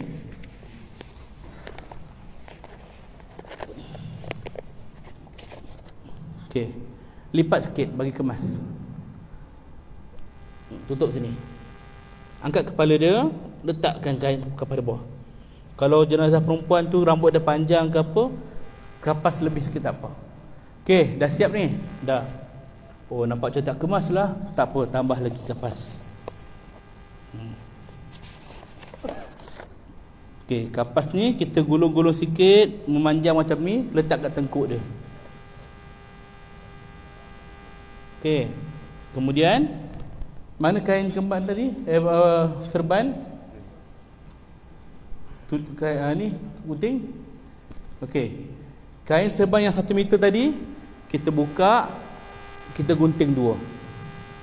Gunting tengah-tengah dia ni, bahagikan 2. Okey. Kita gunting 2 sebab apa? Nak pakai 2 lapis. Okey. Boleh. Sekejap. Okey, bahagi 2 sebelah. Sekejap. Ayah pula nak buka dia ni. Okey. Okey, satu ni kita buka, kita lipat ujung dia sikit. Satu, tak kisah banyak pun lipatan. Okey, saya buat 3 je. Macam ni. Lelaki perempuan pun boleh. Okey, nak buat apa ni? Okey, kita pegang ujung dia, cantik, letak kat kepala dia. Macam ni. Ambil tangan kita ni, selup kat bawah telinga dia, angkat kepala dia, selup, masukkan je. Rambut dia panjang ke apa ke, tak apa, kemaskan. Kan comel tu. Dah jadi tudung. Kain yang satu lagi ni kita lipat panjang. Boleh tak nampak lipat. Okey, satu kita lipat kecil-kecil. Dia bukan buat serban, kita tak buat serban ni. Yang ni kita letak dekat bawah dagu dia. Sekiranya mulut dia terbuka, grip kat sini. So, letak dekat bawah kepala dia. Ketat tak? Tak ketat? Okey, boleh. Dah siap. Macam ni jadi. Simple. Makna kalau perempuan pun aurat dia dah jaga. Nampak kemas. Lelaki pun macam ni. Kalau nak buat serban, terpulanglah. Lilitlah kat kepala dia. Renyahlah sikit kerja kita. Macam ni pun dah okey dah. Nampak tak? Lelaki perempuan dah okey. Kemudian ambil kain selai tadi yang tutup muka tadi, yang saya kata kita lipat sebelah setapak tu. Okey, yang ni kita ambil. Biasanya orang akan letakkan kapas kat muka mayat, ya. Tapi saya tak letak kapas dekat muka dia terus. Kerana bila orang datang nak tengok, kapas tu akan melekat kat muka dia. Maka kita lapikkan dengan kain. Macam ni. Letak kat muka mayat. Jadi kalau orang datang nak tengok, selak macam ni. Tak adalah melekat kapas tu. Ambil lah kalau nak buat celak ke, nak celak kat mata dia ke, nak sapu minyak atar ke wangi, ambil kapas, subat kat hidung dia. Dah siap. Kemudian selesai. Panggillah waris dia. Okey, tadi anak bongsu tadi kan, mai cium dia. Macam tu. Mana lagi tadi? Boleh je. Sedih. Macam tu. Biasanya dia akan sedih, menangis. Akan datang 2-3 watak. Jangan kena air mata. Ting-ting kan. Akan mana-mana tempat pun akan muncul 2-3 watak ni. Kan? Maka dia kata jangan kena air mata. Kenapa? Seksa mayat tu. Adakah betul air mata tu menyeksa mayat? Jawapannya tidak. Air mata, kalau kita tadah satu gayung, adik-adik semua kumpul air mata, kumpul, curah kat muka mayat, pun tak ada masalah. Nak katakan bahawa air mata tak jadi masalah. Yang Nabi larang meratap. Kena faham meratap. Ya. Dari segi hukum tak ada masalah. Abu Bakar ketika Rasulullah wafat, Abu Bakar buka wajah Rasulullah, cium wajah Rasulullah dengan air mata jatuh kat muka dia. Kalau benda tu salah, tentu Sayyidina Abu Bakar tak buat. Maknanya benda tak jadi masalah. tak jadi masalah dari segi hukum. Tapi dari segi adab, kalau kita nak cium jenazah, mentah-mentah lah itu air kusu, Ustaz Rafi kata tak apa, kena air mata saja, dirembeh air mata dengan ingus, cium mayat, meninggalkan bahan bukti kat muka mayat. Orang belakang nak cium juga, datang kawan tu nak cium, tengok muka bahan bukti tu kan, tak apalah imam, saya reda, tutuplah kan. Hilang selera dia. Jadi kita laplah dulu air mata, kemudian cium. Sekiranya tertumpah, lap segera ke muka mayat tu. Ya, kerana air mata dia tidak menyakiti mayat, tapi menyakitkan hati orang belakang. Ya, itu dari segi adab ya. Baik. Benar selesai, sebelah tengok, kita pun tutup muka mayat, barulah kita terus kafankan. Tapi kerana dia masih lagi bernyawa, kita buka muka dia. Sekarang jadi section 302, 304 kan. Okey, tak situ. Okey, boleh seorang Haji duduk kat kaki dia. Kat ujung kaki. Macam tu. Kita tutup dari sebelah kiri dulu. Okey, tutup. Okey, ambil. Okey, selitkan kat tepi dia. Selit. Okey. Haji tolong gumpalkan terus. Gumpal. Okey, saya buka muka dia Okey. Yang belah kanan. Okey, baik. Satu benda yang nak kena tegur juga dalam kalangan orang yang mandikan urusan jenazah ialah dia terlalu ketat. Dia kata, saya tak suka kemut-kemut macam ni. Tak suka. Saya nak tegang. Dia tarik betul lagi. Sakit tak bang? Sakit. Boleh tak? Sakit mayat, hilang nafas dia walaupun dah mati. Ya? Sebab apa? Saya nak tegang, tak nak ni.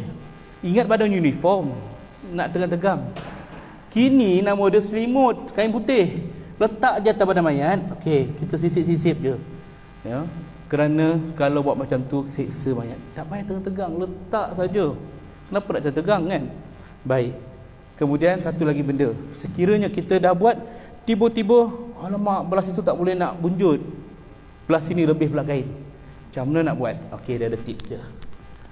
Bang, duduk melutut macam ni. Tahan kain ni. Tahan kain. Okey, tahan kain ni. Duduk atas kain ni. Melutut. Okey. Tips dia ialah, okey, jaga kain, jangan bagi bergerak. Seorang lagi. Mari sini. Ya. Kita akan main tarik tali. Okey, tahan. Saya seorang je. Tu tak payah tarik Tengok. Satu duduk. Nah, macam tu. Okey, cuba je tarik bawah ke bawah. Tarik. Best tak? Best kan? Tarik lagi. Maknanya kita boleh adjust macam tu. Tahan kain saja kan. Ya, badan mayat tak sakit pun. Sakit tak? Best kan? Okey, kain yang terakhir kita tutup. Okey, belah kiri dan kemudian sebelah kanan. Kiri kanan. Nampak tak kain yang berjahit tadi, yang kita koyakkan tadi, dia belah dalam.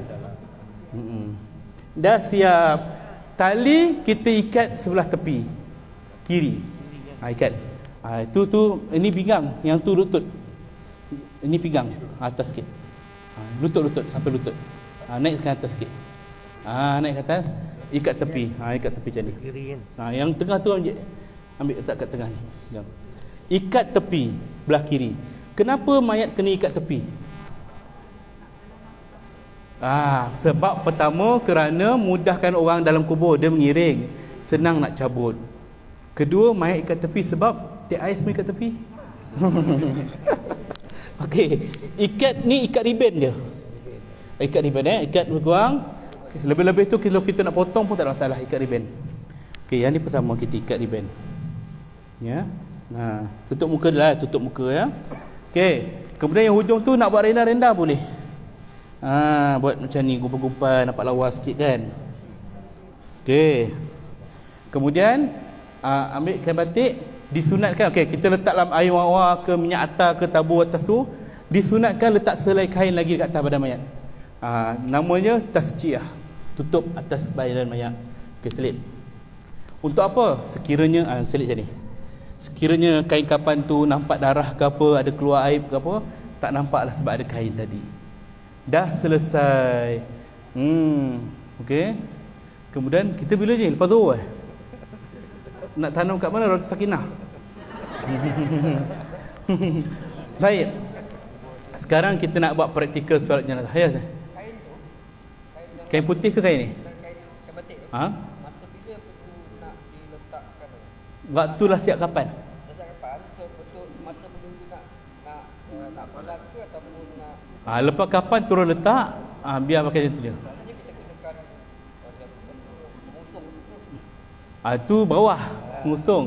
Ini yang tutup atas. Tutup atas. Sebab tak nak nampak kain putih ni. Sebab tu kalau kita tengok kat Mekah, dia letak kain atas tu hijau, biru, kuning kan. Macam colour kan. Dalam tu kain kapan putih. Alright. Sekarang kita nak buat solat sunat pula. Okey, kita cuba buat saf. Buat solat jenazah kain. Solat jenazah dulu baru kita buat solat jenazah kain. Okey, waris di depan sebagai imam. Waris sini. Okey, buat saf. Okey, saf sebagaimana kata Ibnu Abbas radhiyallahu anhu, kalau Ibnu Abbas dia akan susun 3 saf. Setiap saf akan ada 40 orang. 40, 80, 120 orang. Ramai. Tapi kalau tak dapat pun 3 saf pun jadi. Orang perempuan sambung kat belakang macam tu kan, di kain keturutan. Jadi dalam keadaan solat jenazah ada persoalan kedudukan imam dan kedudukan jenazah. Yang menjadi sunat Rasulullah SAW ialah kedudukan imam. Imam kalau jenazah dia lelaki, dia akan duduk setentang dengan kepala. Okey, tentu setentang. Sekiranya jenazah perempuan, imam akan duduk setentang dengan pinggang dia. Itu dah ada dalam hadis, Nabi pernah buat. Tetapi kedudukan mayat tak disebut dalam mana-mana hadis ataupun kitab-kitab, melainkan tu kaedah saja. Orang kita semua dah maklum bahawa jenazah lelaki kepala sebelah kiri, jenazah perempuan kepala sebelah kanan. Kerana apa? Kerana bila orang lambat datang, dia tengok imam kepala mayat mana? Oh, sebelah kiri lelaki. Tapi itu bukanlah disebut dalam yang disebut secara hadis ke pun tak ada. Itu kaedah, tak ada masalah. Ya. Adapun mana yang lebih afdal? Saya lebih sarankan jenazah lelaki dengan perempuan semua belah kanan. Kenapa? Kerana Rasulullah selalu mengutamakan sebelah kanan pertama. Yang kedua, dalam kubur jenazah semua sebelah kanan. Itu kaedah dia. Kan dia akan mengiring kan. Jadi itu lebih baiklah. Tapi sekiranya ada tempat kata tak, kita nak belah kiri, mandai kata orang kan. Tak payah gaduh lah. Tak ada isu pun bab tu ya. Baik. Kita pun solat jenazah. Ya, solat jenazah ada panduan kat depan tu. Mana slide dah? Mana okey, cuba. Okey. Niat dia kalau terlupa, sholli ala hazamai, tak lupa pula kan. Sahaja aku solat ke atas jenazah ini kerana Allah Taala. Cukup. Tak payah sebut lelaki perempuan, sebab dah tentu dah perempuan lelaki depan ni. Sahaja aku solat ke atas jenazah ini 4 takbir kerana Allah Taala. Ya. Kemudian kita pun angkat takbir. Allahu Akbar. Imam kata takbir, kita pun Allahu Akbar. Takbir pertama baca surah Al-Fatihah. Kita baca sampai habis. Sampailah habis. Bismillahirrahmanirrahim. Alhamdulillahirabbil alamin. Arrahmanirrahim. Maliki yaumiddin. Iyyaka na'budu wa iyyaka nasta'in. Ihdinas siratal mustaqim. Siratal ladzina an'amta 'alaihim ghairil maghdubi 'alaihim waladdallin. Amin. Takbir yang kedua. Allahu Akbar, kita selawat.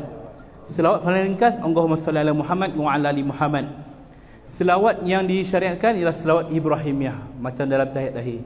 Allahumma salli ala Muhammad wa ala ali Muhammad kama sallaita ala Ibrahim wa ala ali Ibrahim wa barik ala Muhammad wa ala ali Muhammad kama barakta ala Ibrahim wa ala ali Ibrahim fil alamin innaka Hamidum Majid.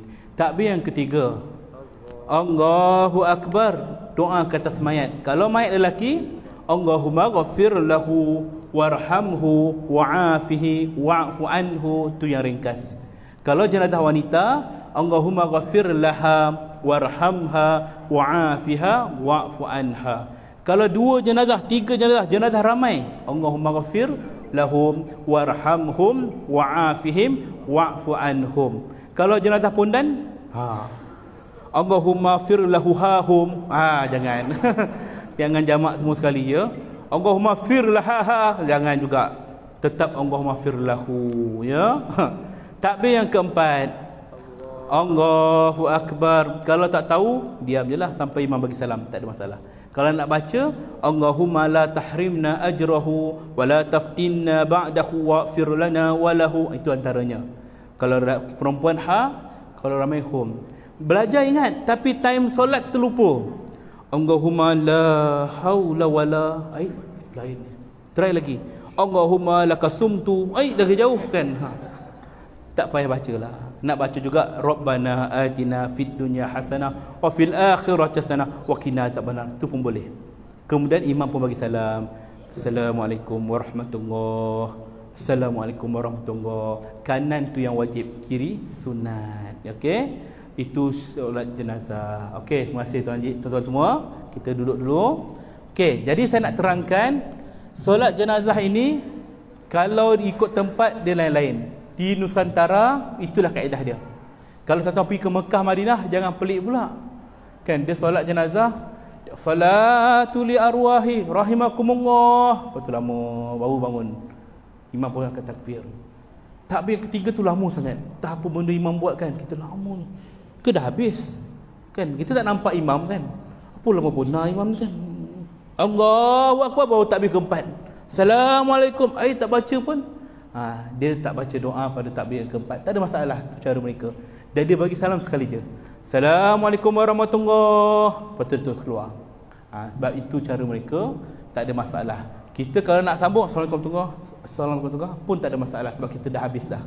Okey? Baik, itu solat jenazah. Ya, siapa yang buat solat jenazah, maka pahala baginya 1 qirat. 1 qirat tu bersamaan sebesar Uhud. Siapa yang mengiringi jenazah sampai ke kubur, pahalanya lagi 1 qirat. Maknanya dua benda yang simple. Qirat tu bersama besar Uhud. Kalau tuan-tuan pernah sampai ke Madinah tu tengok Uhud, ya Allah besarnya. Ya. Besarnya tahu 7 km perjalanan. 7 km perjalanan, diameter dia lebih kurang 24 km. Tinggi pula tu. Itu pahala untuk orang yang solat jenazah. Ya Allah, rugi siapa yang tinggalkan. Benda macam tu free-free dapatkan. Solat jenazah ini kalau kita buat dekat Masjidil Haram, digandakan 100,000 kali ganda. Buat dekat Masjidil Nabawi 1000 kali ganda. Buat dekat Masjidil Aqsa 500 kali ganda. Kali ganda.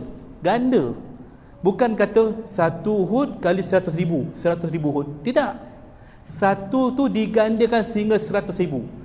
1, 2, 4, 8, 16, 32, 64, 128 sehinggalah habis.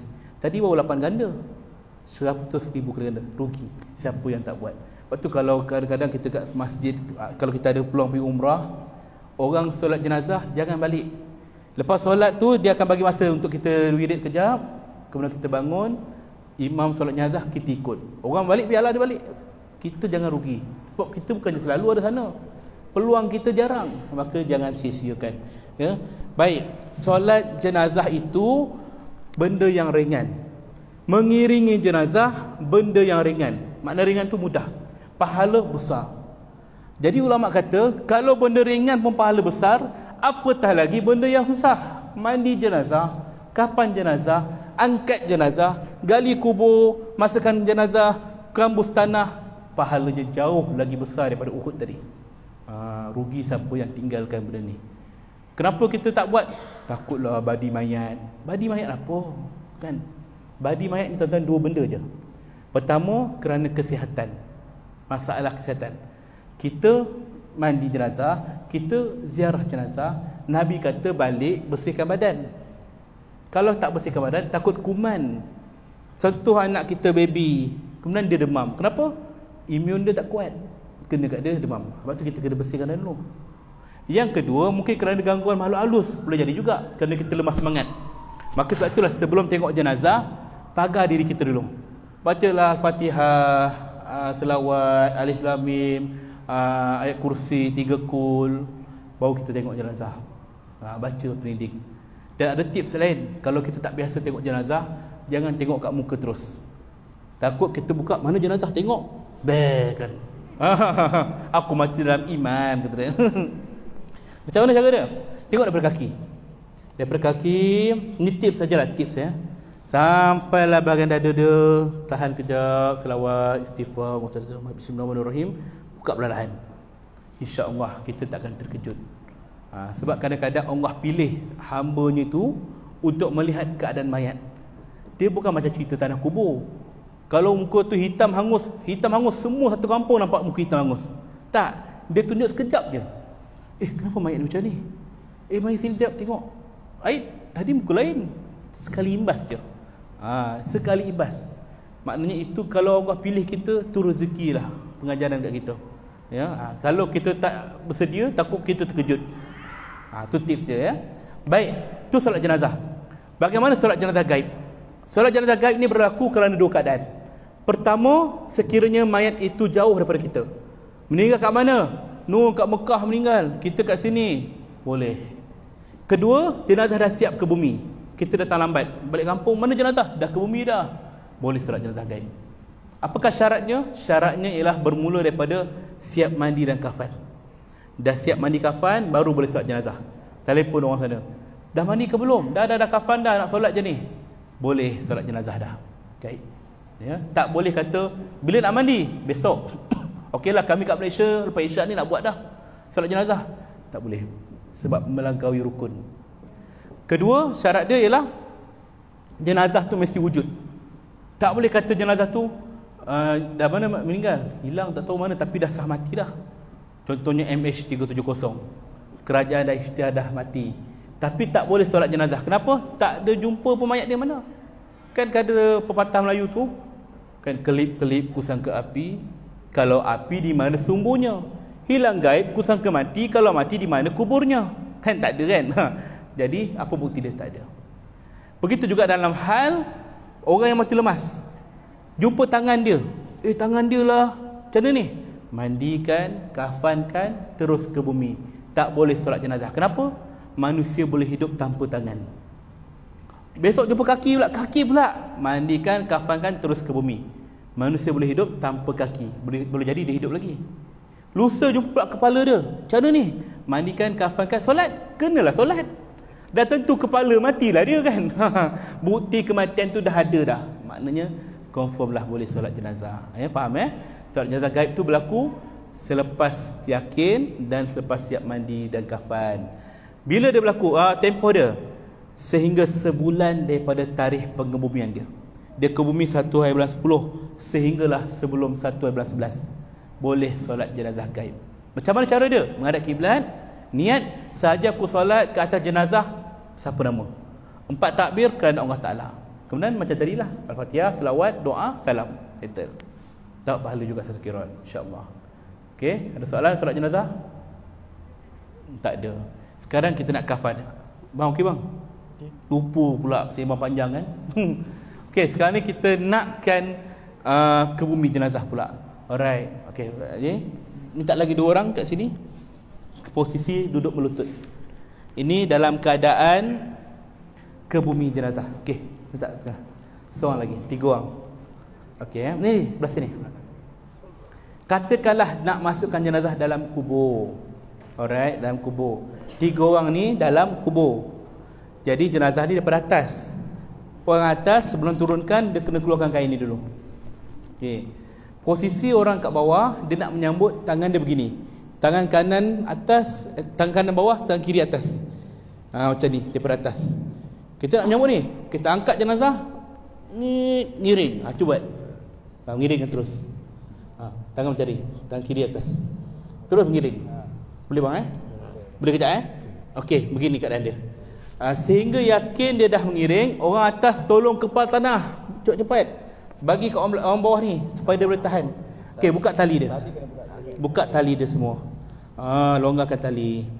Kemudian orang yang belah depan ni buka muka dia. Buka muka dia sehingga nampak wajah dia.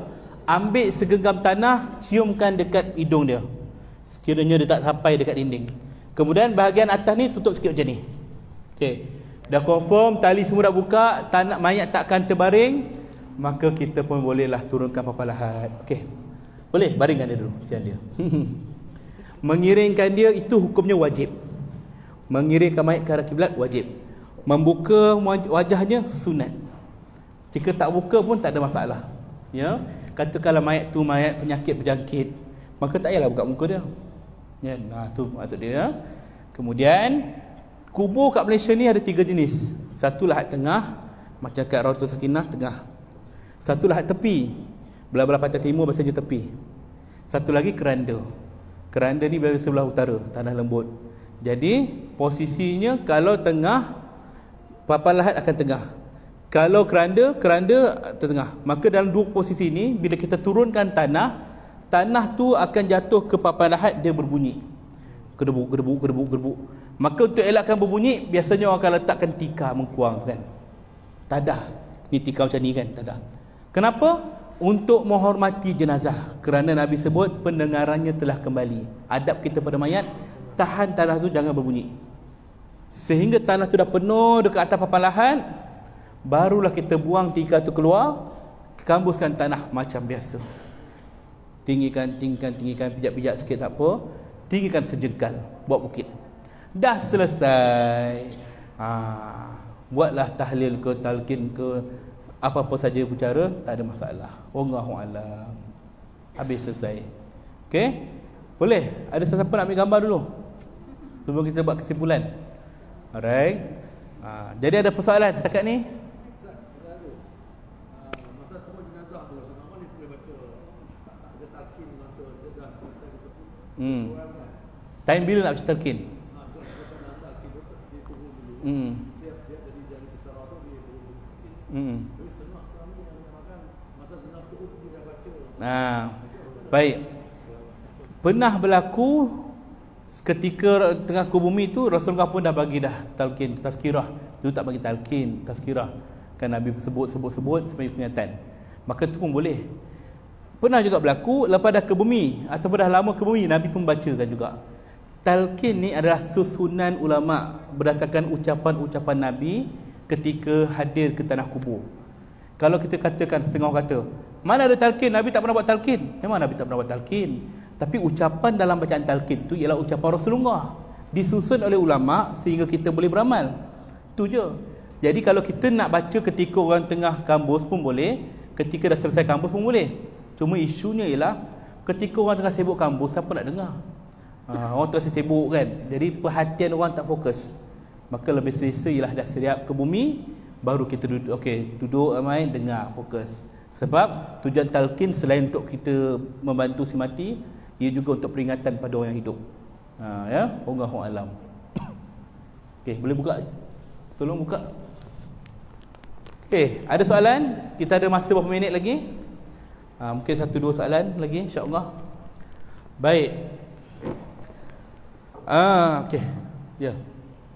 Ustaz, orang yang mati syahid hanya tanam sahaja, tidak melalui 3 proses kan? Jadi boleh tak dibacakan yang ke atas jenazah yang mati syahid tu? Yasin. Okey, baik, terima kasih. Alright, soalan dia, orang mati syahid ni tak perlulah melalui 3 fasa tadi, mandi, kafan, solat. Kerana orang yang mati syahid itu dia hidup di sisi Allah Ta'ala. Darah yang ada pada pakaian itu bukti dia dekat depan Allah Ta'ala nanti. Maka syahid yang dimaksudkan oleh soalan tadi ialah syahid yang gugur di medan perang. Ya, syahid kat sini, sebelum saya jawab soalan, syahid kat sini dia ada 3 kategori. Syahid dunia akhirat, syahid akhirat, syahid dunia. Syahid dunia akhirat, syahid akhirat, syahid dunia. Orang yang syahid dunia akhirat ialah orang yang gugur di medan perang. Maka dia tidak perlu dimandikan di dunia. Dan jasad, dan insya-Allah dia terus ke syurga berhadapan Allah tanpa hisap. Itu syahid dunia akhirat. Syahid akhirat ialah orang-orang yang Nabi sebut, mereka yang mati lemas, mereka yang mati terbakar, mereka yang mati kerana runtuhan, mereka yang mati kerana wabak, mereka yang mati kerana sakit perut.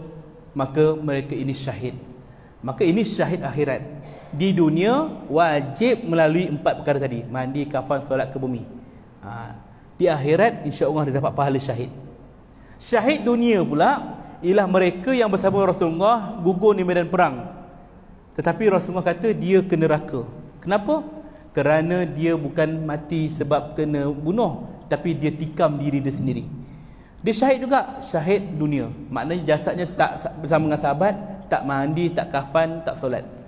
Tetapi di akhirat tak ada pahala syahid untuk dia. Itu syahid dunia. Maka soalan tadi ialah, perlukah kita bacakan Yasin? Bolehkah kita baca Yasin pada orang itu? Maka jawapannya, tak ada masalah, sebagai hadiah kita padanya. Ya, terserah pada Allah Ta'ala. Silakan bacakan Yasin. Kerana apa? Kita pergi kat kubur para syuhada pun kita doakan untuk dia kan. Dia dah tentu masuk syurga, berapa nak doakan dia? Kita doakan dia. Ini sunnah Nabi. Tak ada masalah, silakan. Wallahu alam. Sama juga baca Yasin tadi ya. Ya, soalan lain? Jika ada? Okey. Dalam hal yang sama juga selalu berlaku permasalahan, ya, saya ambil sikit tentang hukum seorang isteri yang edah pergi ke kubur kan, waktu kematian suaminya, boleh ke tidak? Baik, di sini kita kena rungkai secara fiqh. Kalau kita ambil kepada dalil yang terus, tentulah hukumnya tak boleh. Habis kenapa ramai orang buat kan? Maka akan timbul perdebatan dekat situ. Maka kita ambil secara umumnya, seorang wanita yang berkerjaya, kematian suami, adakah mana-mana company atau syarikat atau jabatan benarkan dia bercuti 4 bulan? Ada tak? Tak ada. Semalam saya saya kursus jenazah pada jemaah muslimat Telekom Malaysia dekat Masjid Negeri Shah Alam. Saya tanya, kalau suami meninggal berapa hari perempuan cuti? Seminggu je kata dia. Tapi dah tempoh edah, macam mana? Maka ulama kata dibenarkan untuk bekerja. Kerana apa? Kerana maqasid syariah itu menjaga 5 perkara, iaitulah menjaga agama, keturunan, nyawa, harta, akal. Maka itu dari sudut menjaga hartanya, menjaga nyawanya. Kalau dia tak bekerja, mungkin dia kena berhenti, risiko pada dia. Maka diharuskan boleh kerja. Boleh kerja dengan syarat dia bekerja sekadar untuk tugas dia je. Balik kerja balik. Tak boleh dia buat kerja lain. Malam ni kita ada malam gala, kita ada makan malam, mari semua staff. Dia tak boleh join. Kita ada jamuan makan kat kantin, mari semua, tak boleh join. Itu masalah hubungan sosial, tak boleh. Dia kena jaga batas dia. Ya, dan dia tak boleh berinteraksi dengan mana-mana yang bukan mahram dia secara tak ada point. Sembang kosong tak boleh. Melainkan kalau tu kerja dia. Contoh, dia kerja kat customer service, kena bercakap dengan orang lelaki. Takkan dia tunduk je. Kak, tandas mana kak? Sombong akak ni, kata dia kan. Kena tunjuklah, sana tandas dik. Tak ada masalah kerja dia. Kalau tu meniaga nasi lemak, jual nasi lemak, jual kuih kan. Kak, nasi lemak RM1, kak lipat 3 tu. Dia diam je kan. Kak, saya kat sini sebab tak nak tengok, nak jaga edah. Ni bukan cara Islam, nampak sangat macam jumut. Tak. Boleh kerana tu interaksi dia. Okey, nasi lemak sini, okey, beli semasa dia. Itu tak ada masalah interaksi. Tapi kalau bab individu ataupun bab peribadi, kak macam mana kat rumah kak, suami akak dah meninggal ni, anak akak macam mana kat rumah, itu private. Hal dalaman diam. Tak apa dek, akak okey je berniaga. Macam tu je, jangan kita layan. Termasuk dalam hal media sosial. Media sosial, orang perempuan kadang-kadang dah meninggal suami dia, dia pakai nikah, pakai jubah, dia tak keluar rumah, okey. Tapi media sosial dia aktif, update status, WhatsApp, apa semua. Ini hal ni kena hentikan dulu. Dia update pula yang bukan-bukan. 3 hari kematian suami, anak mula bertanya mana papa, buat muka nangis kan. Lalu orang pun datang komen, sabarlah ya, datang orang komen nakal-nakal sikit, nanti dapatlah papa baru. Kan tak kena baru 3 hari suami meninggal dah macam tu. Itu tak boleh. Maka orang perempuan pun kena jaga. Media sosial stop. Kalau nak post berkaitan dengan agama, ilmu, tak ada masalah. Peribadi stop. Okey. Berkait dengan tadi pula, kubur boleh tak? Kubur ni sekiranya pada dasarnya dia kata, saya reda, tak apalah, biarlah, itu yang terbaik. Tapi dalam keadaan sekarang ni, ada orang duduk rumah flat, suami meninggal kat hospital. Jadi dah mula meninggal, dah mula edah dia. Lepas tu daripada hospital, mandi kapan, bawa ke masjid, dia tak boleh nak ikut kerana nak jaga edah. Kemudian bawa ke kubur, dia tak boleh ikut. Time bila dia nak tengok? Kalau dia jenis reda, tak apalah, saya okey. Okeylah, tak apa. Kalau jenis memberontak, orang lain tahan, kau tak boleh duduk kat rumah, kau dah boleh dah. Benda ini akan merosakkan akal dia, emosi. Ya, mungkin dia akan berdendam pada orang yang halang tu. Kau lah dulu tak bagi aku tengok laki aku kan. Marah dia, berdendam. Dia tekanan, dia rasa suami dia masih hidup lagi. Maka benda ini sekiranya berlaku keadaan demikian, maka bolehlah isteri ikut ke kubur sekadar nak menyaksikan pengebumian suami dia, kemudian dia balik. Jangan singgah ke surau ke mana-mana. Mari kita makan dulu kat rumah jiran ni. Tak payah, balik rumah terus. Kena faham situ ya. Maknanya kalau dia boleh duduk kat rumah, itu yang terbaik. Sekiranya akal dia tak dapat nak terima, dia nak tengok juga, silakan. Kerana emosi orang ni berlainan tahap dia. Allahu a'lam. Okey. Ada soalan lain? Okey. Baik, sekiranya tak ada, sebagai penutup saya janjikan nak tunjuk video. Ya, video tak lama, sekejap je. Kita akan tunjuk video dengan syarat tuan-tuan dan puan-puan, saya tutup live dulu. Okey. Dan tuan-tuan dan puan-puan jangan ada buat rakaman, ambil gambar, kerana saya terikat dengan undang-undang kerajaan Filipina. Sebab ini adalah private, ya. Jadi kita tunjuk ni sebagai tujuan pendidikan. Orang yang hadir kursus saja yang boleh tengok benda ni. Iaitulah mungkin melibatkan